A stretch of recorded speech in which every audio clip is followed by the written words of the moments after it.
మట్టి కుండలో కట్టి చేపలు ఎగిరే కదండి, దాంతోపాటు కాస్త మామిడికాయను కూడా యాడ్ చేసాం. అబ్బబ్బో, కాంబినేషన్ అదిరిపోయిందండి. హాయ్ అండి, వెల్కమ్ టు మై ఛానల్. నేను మీ ప్రతాప్నండి. అసలు ఈ కట్టి చేపలు ఎక్కడి నుంచి తెచ్చినా తెలుసండి? మన భీమవరం బస్ స్టాండ్ దగ్గర సండే మార్కెట్ ఉంది కదా, ఫ్లైఓవర్ పక్కన, అక్కడ తీసుకొచ్చానండి. భీమవరంలో ఈ మార్కెట్ గురించి తెలిసిన వాళ్ళు కిందైతే కామెంట్ చేయండి. అలాగే మన ఛానల్ కూడా సబ్స్క్రైబ్ చేసుకోండి. మొత్తానికి కట్టి చేపలు అయితే తీసుకొచ్చేసానండి ఇంటికి. ఇక్కడ ఫోజులు ఇస్తుంది నేనేనండోయ్. మొత్తానికి మా అమ్మగారితో చేపలు చేపించేస్తున్నానండి. మా అమ్మగారు చిన్న చిన్న చేపల నుంచి పెద్ద పెద్ద కట్ల చేపల వరకు ఒకటే స్టైల్లో చేసేస్తుందండి. ఈ చేపలన్నిటికీ తీస్తుంది మా అమ్మ పులుసు, మా ఆవిడ చేస్తుంది వీటి పులుసు. కొటేషన్ ఎదిరిపోయింది కదండి. వీటిని పులుసు చేయలేదండోయ్, ఎగిరి మాత్రమే చేసాం. కట్టి చేపల్లో చింతకాయలు వేయచ్చు, బెండకాయలు వేయచ్చు, వంకాయలు వేయచ్చు, కానీ మనం మాత్రం మామిడికాయ వేసామండి. అయినా దేని టేస్ట్ దాందేనండి. వీడియోని మాత్రం స్కిప్ చేయకుండా చూడండి. మనం ఈ రెసిపీని చాలా సింపుల్గా అయితే చేసేద్దాం, ఓకేనండి. ఈ చేపలన్నింటినీ నేలకేసి గచ్చి నేల మీద బాగా రుద్దేసి వాటర్తో క్లీన్ చేసేసి పక్కనైతే పెట్టేసుకుంటామండి. ఇలా పక్కన పెట్టుకున్న తర్వాత నెక్స్ట్ స్టెప్ ఏంటో తెలుసు కదండి. ఇందులో కావాల్సిన ఈ ఉల్లిపాయలు మనం రోట్లో కచ్చా బచ్చాగా దంచుకోవాలండి. కచ్చా బచ్చా అంటే బాగా మెత్తగా కాకుండా మీడియంలో ఏనండి. ఇప్పుడు రోట్లో దంచడం అనేది మన పాతకాలం నుంచి వస్తుందండి. అంటే టేస్టు ఆ యొక్క పద్ధతి అబ్బబ్బబ్బా వేరే లెవెల్గా ఉంటాయండి. మామిడికాయ ముక్కలు కూడా కచ్చా బచ్చగా దంచుకోవాలండి. ఇలా దంచుకోవడం వల్ల చూడడానికే కాదు, తినడానికి కూడా బాగుంటుంది. మామిడికాయ పులుపుని బట్టి ఆ యొక్క క్వాంటిటీ అనేది వేసుకోవాలి ఫ్రెండ్స్. మేమైతే మొత్తానికి ఒక 4 బద్దలను అయితే వేసుకున్నాము. ఒక ½ కిలో ఈ కట్టి చేపలకి కొద్దిగా మీడియంగా అయితే సరిపోతాయి.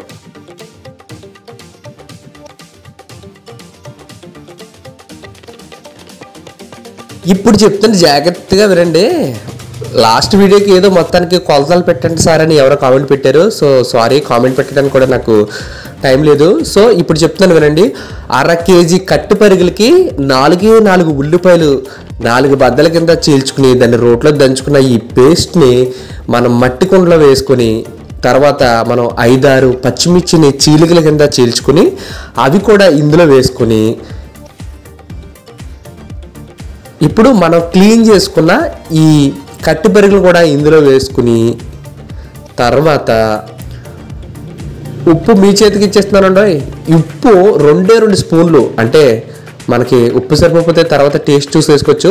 తర్వాత చిటికెడు పసుపు వేసుకుని, తర్వాత ఘాటు మనకి ఎంత ఘాటు కావాలితే అంత ఘాటు మనం చిల్లీ పౌడర్ వేసుకుంటాం. సో ఘాటు తక్కువ తినేవాళ్ళు తక్కువ వేసుకోవచ్చు. సో ఈ నాన్ వెజ్ కూరలకి కొంచెం కారం ఎక్కువ ఉంటేనే బెటర్ అండి. మరి ముఖ్యంగా చేపల కూర కండి. ఈ ఘాటు ఉండడం వల్ల ఆ నీచు అనేది పోతుంది.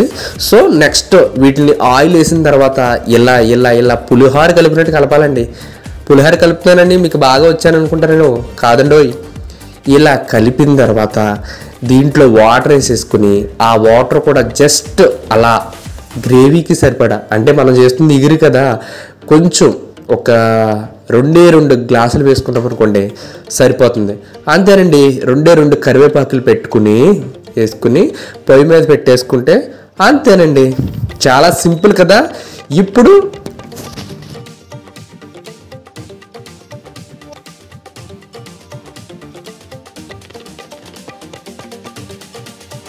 కట్లు పొయ్యి కాబట్టి తొందరగా అయితే కుక్ అయిపోతుందండి. ఇలాగా ఒక్క 50% కుక్ అయిన తర్వాత మనం దంచిన ఈ మామిడికాయ పేస్ట్ని ఇందులో వేసుకుంటామండి. ఇందులో వేసుకుని గరిటె పెట్టకూడదండి. ఇలా మనం ఈ మట్టి కుండను తీసుకుని ఇలా ఇలా ఇలా ఇలా షేక్ చేసామనుకోండి మొత్తం అంతా కలుస్తుంది. సో ముక్కలు అయితే విడిపోకుండా ఉంటాయి. తర్వాత ఇప్పుడు ఇందులోకి మనం బాగా ఇంటి దగ్గర ప్రిపేర్ చేసుకున్న మసాలాను తయారు చేసుకుందాం రండి, వచ్చేయండి. ఏమి లేదండి, 3 స్పూన్లు జీలకర్ర, 5-6 వెల్లుల్లిపాయలు, తర్వాత గసగసాలు ఇంపార్టెంట్ అండి. చేపల కూరలో గసగసాలు ఉండాలండి. ఇవన్నీ వేసి దంచి ఈ దంచిన మిశ్రమాన్ని మనము ఈ చేపల కూరలో అయితే వేసేసుకొని మరలా గరిటె పెట్టకుండా చేత్తో ఇలా ఇలా షేక్ చేసామనుకోండి, అంతేనండి. ఈ మసాలా వేసిన తర్వాత జస్ట్ 5 మినిట్స్లో అయిపోతుందండి. తర్వాత మనం ఈ కొత్తిమీరని కట్ చేసుకోకుండా ఇలా తుంచుకుని వేసుకున్నాం అనుకోండి, ఆ స్మెల్ అబ్బబ్బబ్బా వేరే లెవెల్గా ఉంటుందండి. చూస్తుంటే నోరు ఊరిపోతుంది కదా. నేనైతే అస్సలు ఆగలేకపోయానండి. వెంటనే రైస్ పెట్టుకుని ఈ వేడి వేడి పులుసుని ఒక ప్లేట్లోకి అయితే తీసుకుని మొత్తానికి టేస్ట్ చేసేయాలన్నంత ఆతృత అయితే ఉందండి. ఇప్పుడు మనం కొత్తిమీర వేసుకున్న ఒక 2 సెకండ్స్కి మనం చేపను చెక్ చేసుకుంటాం. బాగా కుక్ అవుతుంది, చాలా స్పీడ్గా కుక్ అవుతుంది కట్టెల పొయ్యి కాబట్టి.